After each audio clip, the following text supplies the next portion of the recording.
안녕하세요. 조금 천천히 가도 괜찮아. 포기하지 않았다면 조금은 더뎌도 열정 가득한 다양한 사람들의 이야기가 있는 채널 미워가는 사람들 이야기 꼴찌TV의 영상 매거진 꼴피라디오. 꼴찌, 여기는 꼴찌, 수상한 작업실입니다. 꼴찌, 꼴찌, 꼴찌, 꼴찌.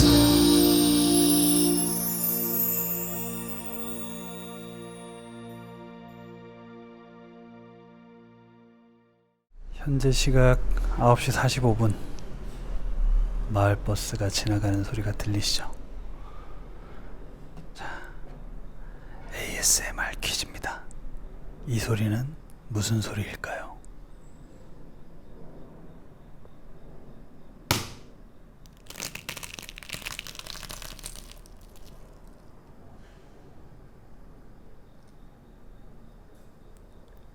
무슨 소리인지 아시겠어요?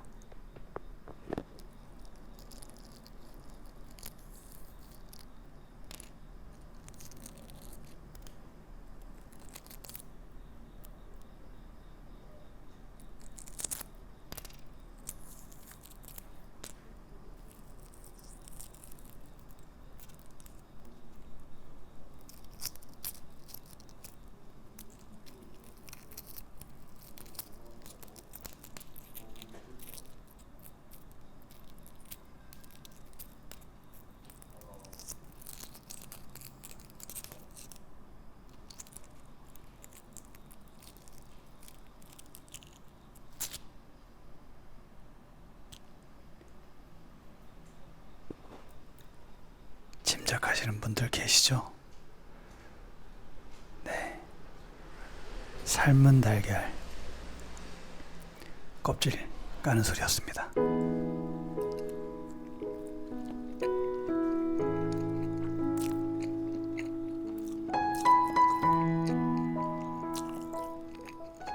제가 요즘 다이어트 중이기도 하고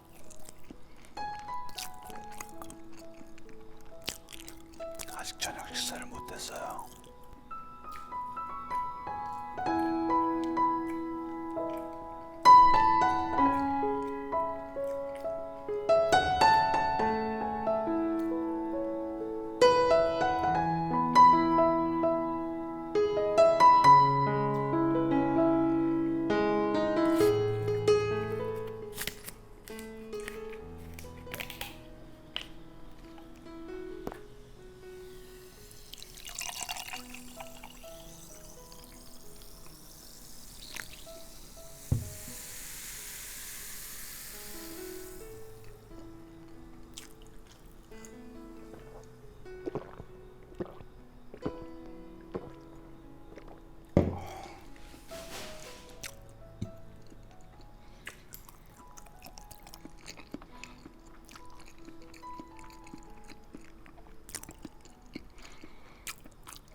막걸리 한 잔 먹었습니다.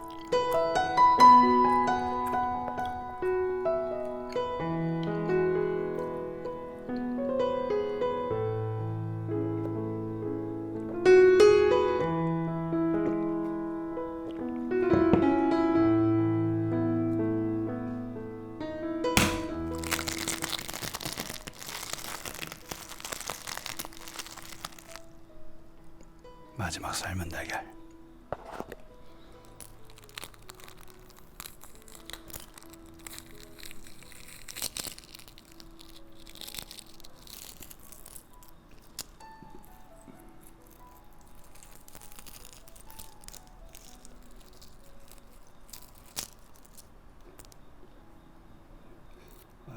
이번 달걀은 아까 거보다 껍질이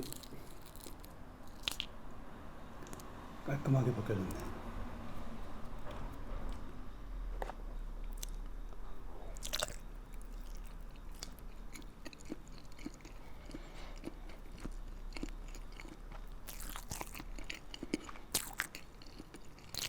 이 소리는 삶은 씹는 소리입니다.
한 잔의 녹음 시작하겠습니다.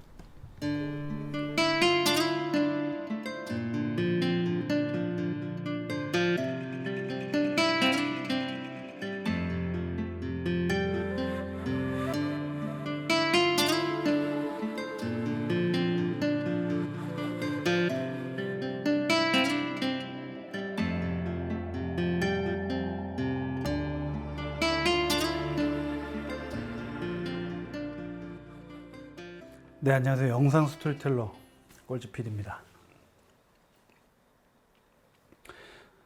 골프 라디오 53편, 에피소드 53편까지 만들기로 제 후배 AD와 약속을 해서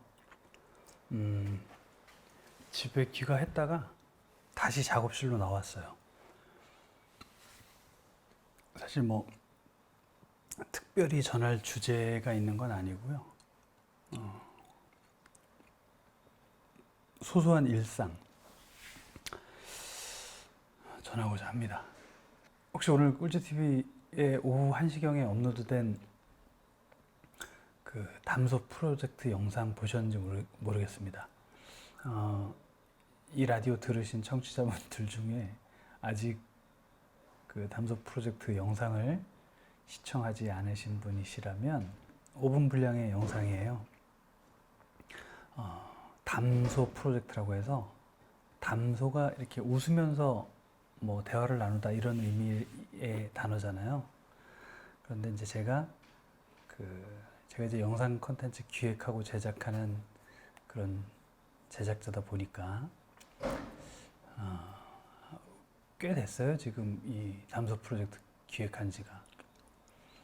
담백한 소비의 줄임말로 우리 함께 담백한 소비 나눠요 라는 슬로건을 가진 담소 프로젝트. 그러니까 홍보가 필요하거나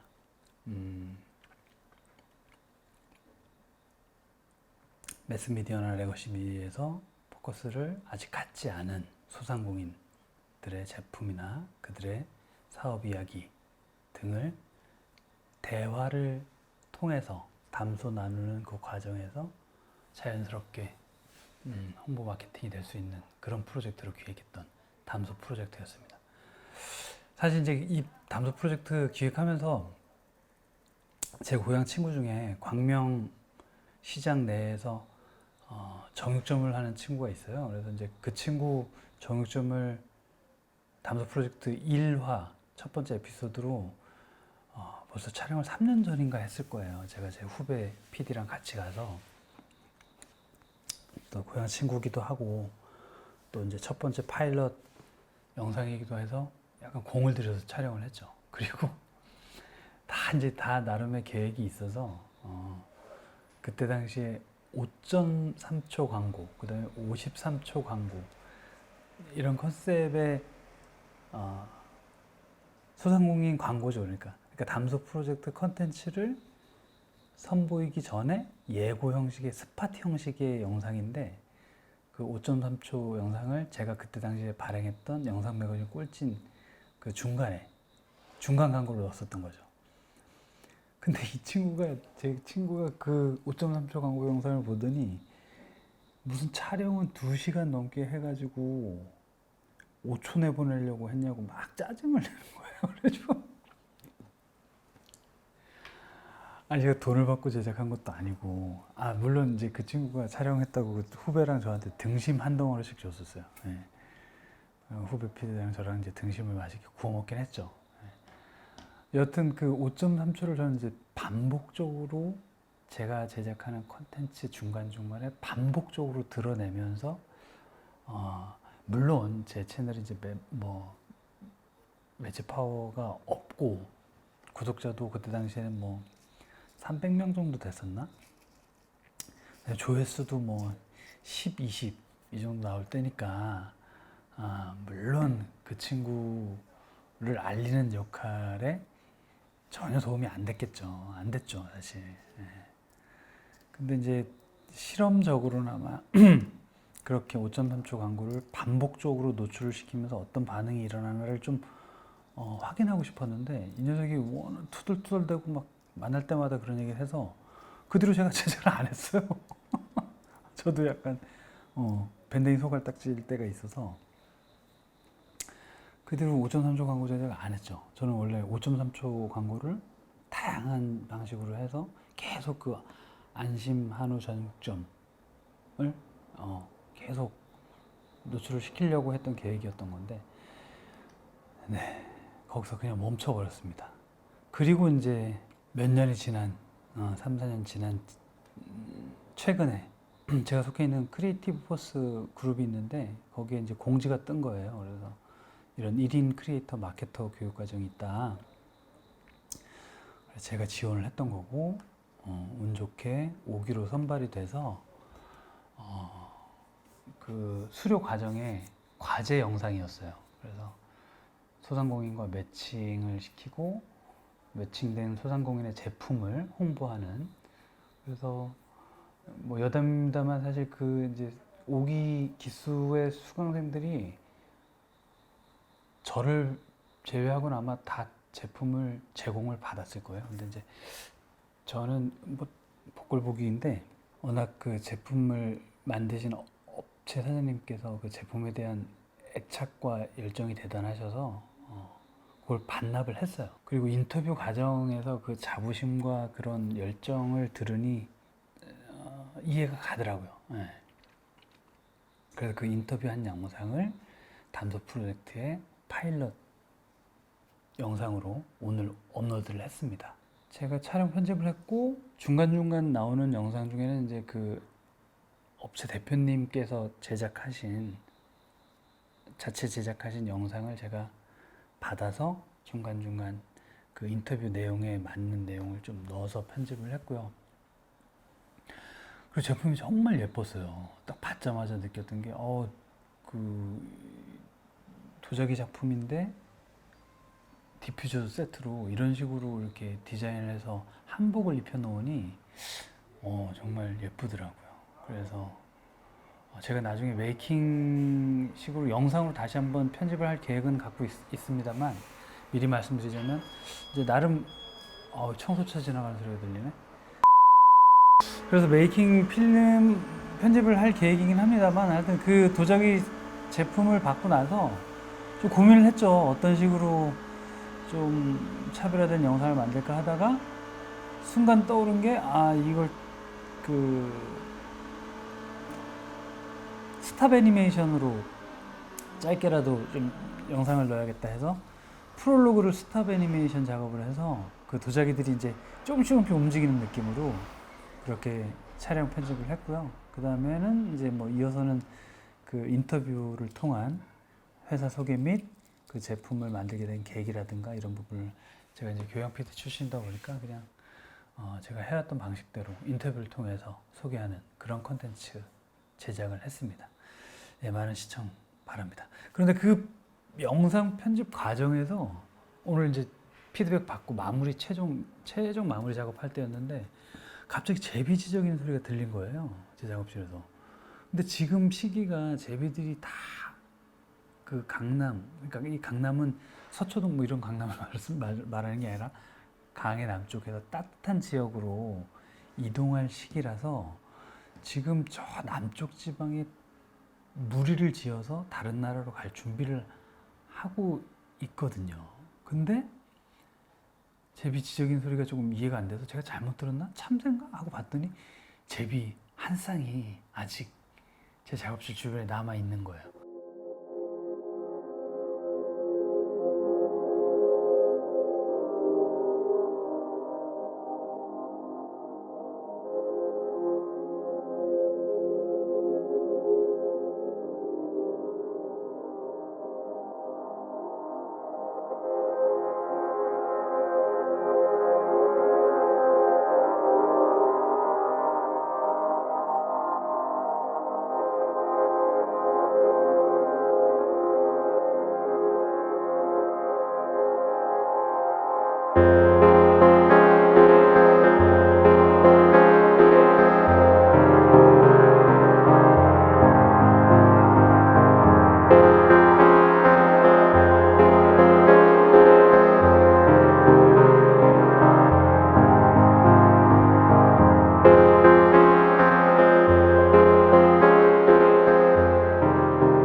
제 꿀찌TV 구독자분들은 아시겠지만 제 작업실에 제비동지 기록한 거 다들 아시죠? 3년째. 근데 제가 오늘 촬영한 제비는 제 작업실에 있는 제비는 아니었던 것 같고 요 제 작업실 마을 주변에 제비촌이에요. 서울에 제비촌이 몇 군데가 있을 텐데 제 작업실 있는 그 주변이 제비촌인데 아마도 2차 번식을 늦게 한 그 유조들이 성장하면서 아마 무리에 속하지 못하고 아직 남아 있는 것 같아요. 그래서 얘네들이 어쨌든 뭐 자연의 법칙이니까 알아서 잘 찾아가겠죠, 강남까지. 예. 아마 제가 알기로는 그 제비 생태를 연구하는 프로젝트 팀이 저기 경남에 있어요. 그래서 경남 방송에서 다큐멘터리 1시간짜리로 제비 다큐가 나간 적도 있고 제 페이스북 친구시기도 하고 제가 예전에 한번 전화상으로 자문을 구했던 김철록 선생님이라고 계시고 오광석 선생님이라고 계세요.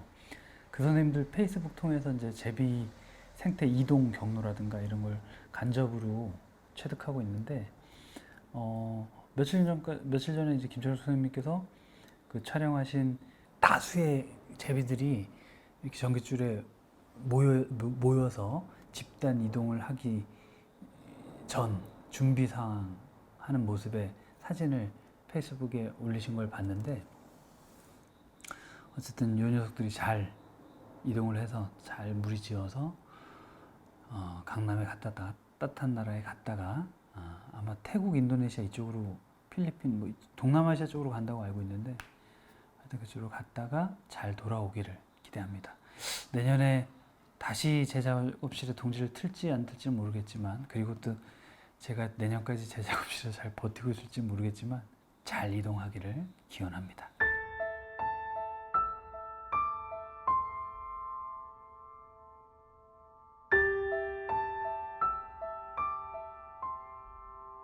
마지막으로 오늘 제가 미팅 건이 하나 있었어요. 그래서 이제 난곡동에 다녀왔는데 되게 귀한 인연이다라는 생각이 들어요. 그러니까 이 인연도 사실은 이제 작년에 제가 거주하고 있는 관내에 문화재단에서 진행하는 무지개 다리 사업이라고 문화다양성 사업이 있어요. 그걸 작년에 그 사업 진행 과정을 기록한 바 있는데 그 기록 때 알게 된 이제 그 협동조합 대표님께서 저를 소개를 해주신 거예요. 그래서 우선 자세한 얘기를 다 전달하기는 좀 그렇고 그건 영상으로 전달을 해드려야 될 것 같고 짧게 요약해서 말씀드리자면 그 대표님은 마을 여행 사업을 준비하시는 사회적 기업 대표님이셨고, 근데 그 마을 여행의 컨셉이 제가 되게 관심이 가게끔 설명을 해주시더라고요. 그리고 일단 한 2시간 정도 이야기를 나눌 정도였으니까 서로 주파수가 어느 정도 맞았던 거죠. 이게 결이 맞지 않거나 주파수가 맞지 않으면 사실 뭐 그렇게 이야기를 오래 하긴 쉽지 않은데, 어쨌든 계속 그 대표님께서 준비하시고 기획하시고 진행하고자 하는 일들에 대한 이야기들이 귀에 쏙쏙 들어오더라고요. 그러면서 동시에 순간순간 또 제가 이제 영상 콘텐츠를 기획하고 제작하는 입장이다 보니 아이템 기획이 조금씩 떠오르고, 근데 이제 한정된 예산이 있고 사회적 기업에서 어떤 관의 지원을 받아서 진행하는 프로젝트다 보니 보통 제작하는 홍보 영상의 제작비와는 또 차이가 있어요. 그래서 솔직하게 제가 할 수 있는 부분이 어디까지고, 그리고 예산과 관련해서는 어느 부분까지 협의가 가능할 것 같다라는 얘기를 충분히 나누고 이야기가 잘 돼서 어쨌든 그 예산에 맞춰서 제작을 해드리기로 했습니다. 예산이 정말 사실은 이제 영상 제작 업체 홍보 영상 제작 단가랑 견주어 비교하면 뭐 최소한 2.5분의 1, 3분의 1, 하여튼 뭐 그건 중요치 않고, 어쨌든 제가 마음에 움직임이 있었다라는 게 중요하고, 무엇보다 어쨌든 제게 일을 주시는 거니까 감사히 제작을 해야죠. 예. 꼴찌 그 제작 과정이나 제작하면서 생기는 에피소드도 꼴찌TV를 통해서 전달을 할 거예요. 이 부분에 대해서도 합의를 받고 마을 여행과 관련된 컨텐츠 기대하셔도 좋을 것 같습니다.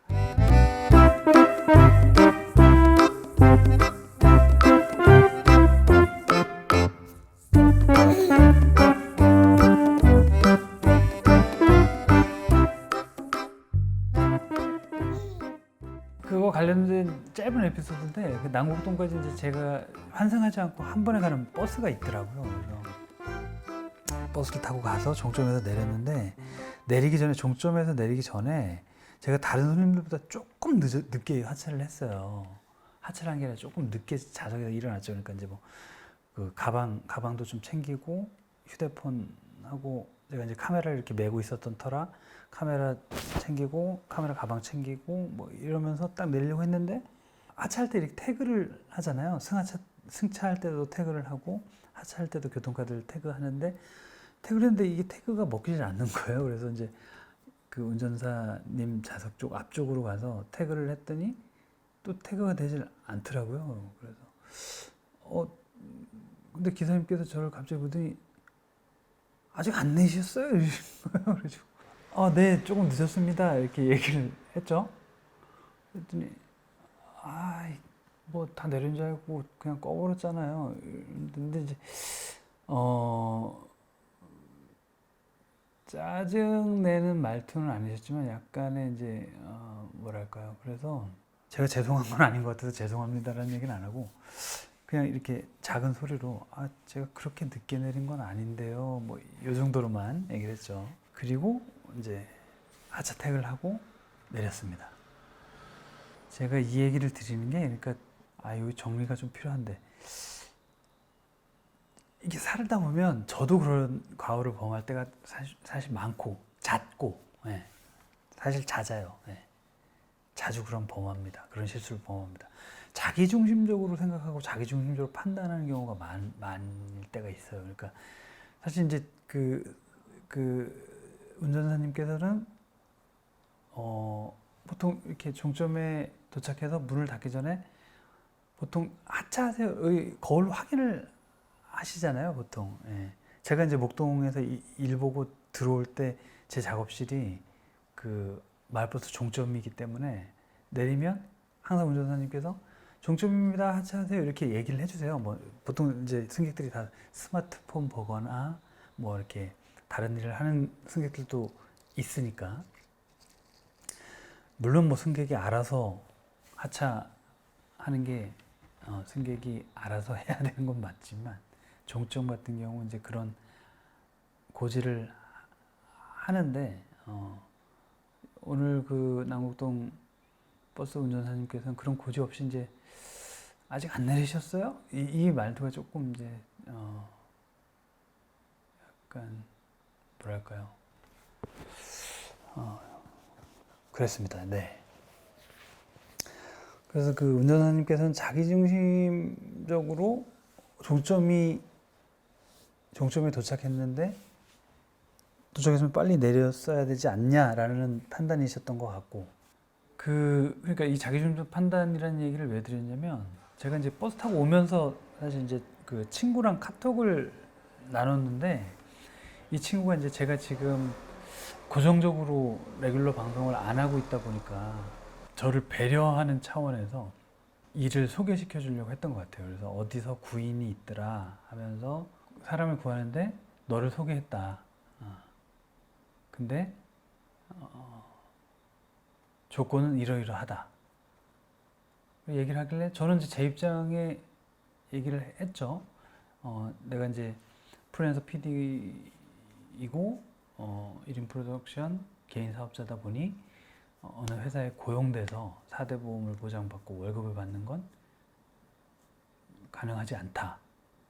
다만 프리랜서로서 계약에 의해서 뭐 편당 얼마의 제작비라든가 편집비라든가 아니면 뭐 월 몇 회 편집이라든가 아니 이런 식의 그러니까 상주할 수 없다라는 부분을 이야기를 했고 뭐 그런 이제 얘기를 주고 받았는데 이 친구가 이제 문자상으로 너를 생각해서 소개하는 건데 뭐 설득할 마음은 없다.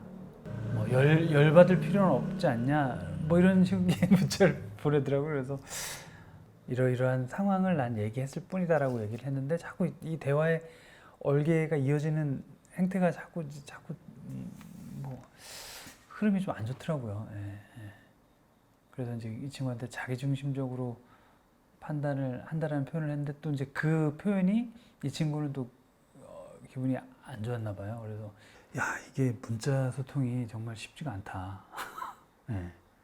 아니, 막걸리 한 잔에 이게 약간 취하나? 이 미주알 고주알 엉뚱한 얘기를 다 하게 되네요. 한 잔 더 먹어야겠다.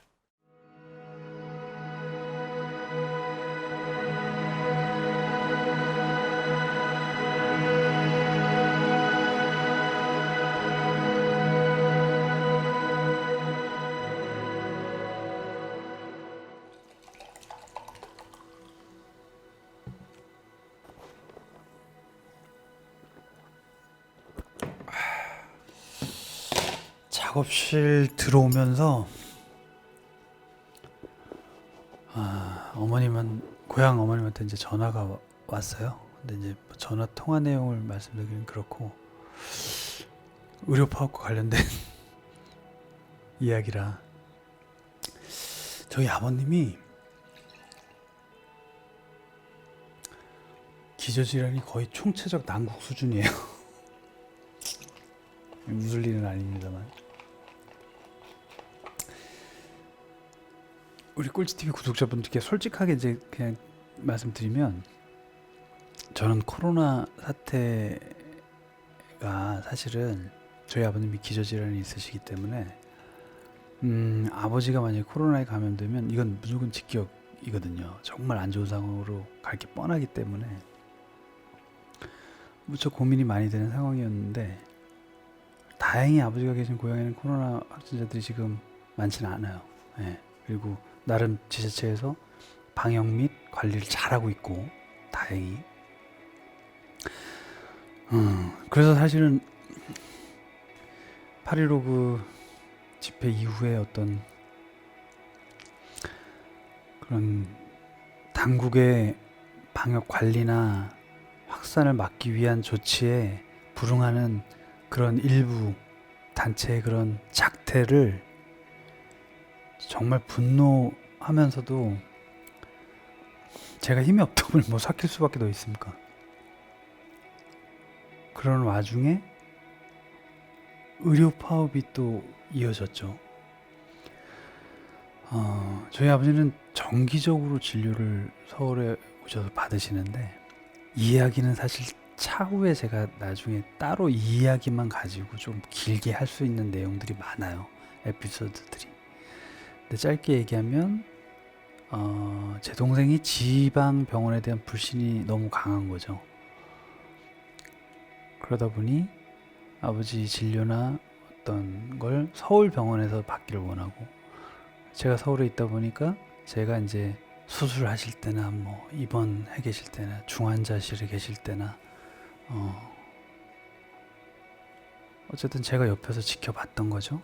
그래서 사실 되게 두려웠었어요, 이번에 의료 파업이. 근데 다행히 아버님이 상태가 호전이 되셔서 정기 진료를 조금 한 차례 연기해도 될 정도로 호전이 됐다라고 전달을 받았고, 골프라도에서 말씀드린 바 있는데 예약이 안 되는 거예요, 파업 때문에. 그리고 언제 될지 모른다라는 내용을 받았고, 그런데 오늘 작업실 들어오는 길에 전화를 받았는데, 예, 굳이 설명 안 드려도 무슨 내용인지 아시겠죠?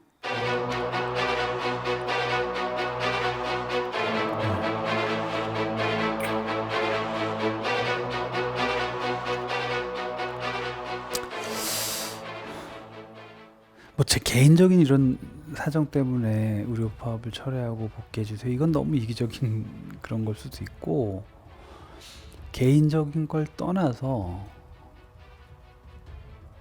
저를 비롯한 많은 보호자나 직접적으로 병을 앓고 있는 환자분들은 지금 이 의료 파업에 대해서 몹시 불안해하는 게 사실입니다.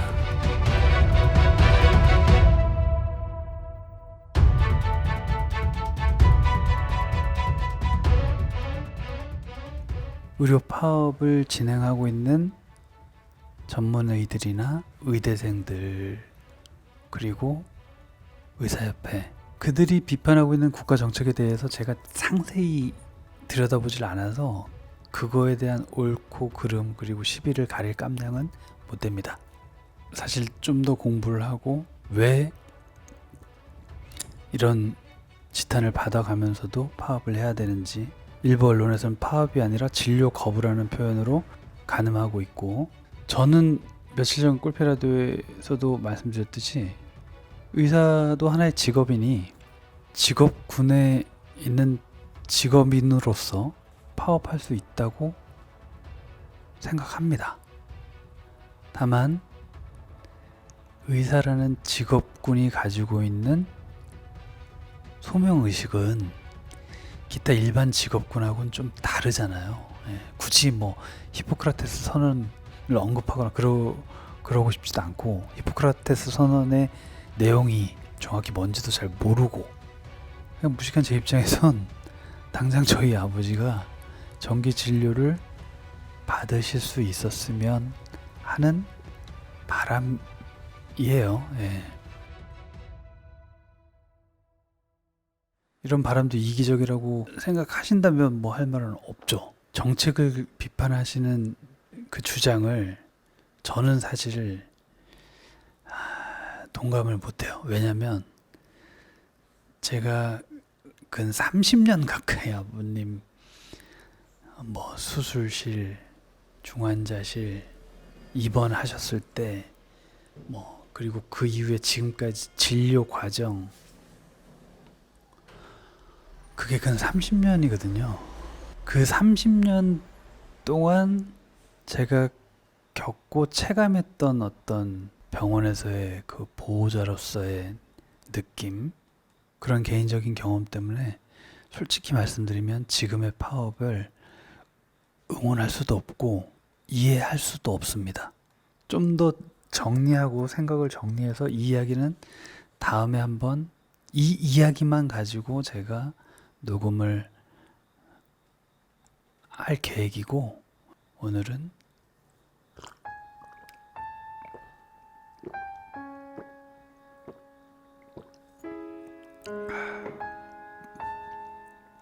제가 아버님 진료받으면서 정말 저랑 나이로 치면 아마 제 조카뻘 될 거예요. 정말 친딸처럼 성심성의껏 치료해 주신 분이 있어요.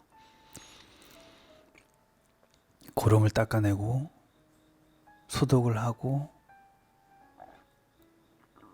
근 2달, 3달, 넉 달? 그 정도 뵙다 보니까 나중에 이제 얼굴을 서로 알게 돼서 뵐 때마다 이렇게 눈웃음 치고 눈인사하고 그럴 정도였는데 이분들이 로테이션이 되다 보니까 바뀌어요. 예, 바뀌면 아무래도 이게 그 진료하는 거에 좀 차이가 느껴지죠. 예. 근데 누가 잘했다 잘못했다 이걸 말하고자 한 게 아니라 제가 그렇게 감사했던 그 레지던트 의사 선생님처럼 분명 환자들을 진심으로 환자의 회복을 기원하고 성심성의껏 치료하시는 의사분들이 대부분이라고 생각을 합니다. 지금 일련의 어떤 정책 비판이나 주장들이 자꾸 알아가면 알아갈수록 약간 정치적으로 엮여 있는 듯한 느낌을 저는 받아요. 그래서 정책은 개선을 위해서 뭔가 바꾸려고 하는 거잖아요. 이 정책 얘기를 하면 제가 공부 없이 얘기할 건 아닌 것 같아서 어쨌든 진심으로 다시 여러분들이 계셔야 하는 자리에 돌아가셔서 환자들의 회복을 보면서 보람을 느끼시는 그런 직업 의식, 그리고 님들을 통해 정말 위안과 행복감을 느낄 수 있는 환자와 보호자들을 이 시기에 조금 더 생각해 주십사 하는 부탁이자 바람입니다.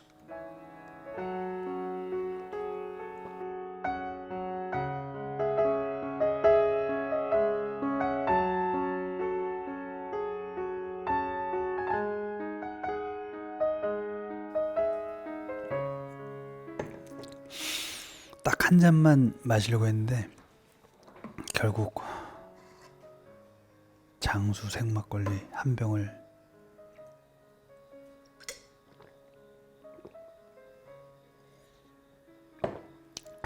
다 마셨습니다.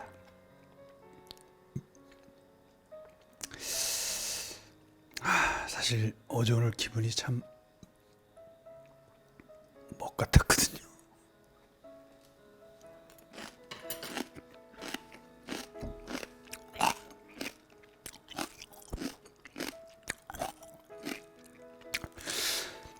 저도 힘내고 제가 할 수 있는 일에 매진하고 최선을 다하면서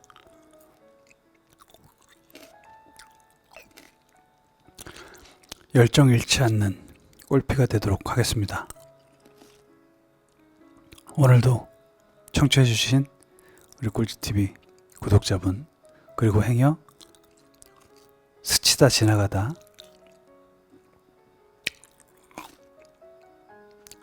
쓸모없는 내용의 녹음을 청취하신 청취자분께 진심으로 고마움을 인사드립니다. 오늘도 고맙습니다. 코로나 막을 예방 수칙은 손쉽게 무조건이야. 코로나 막을 예방 수칙은 마스크 착용이야.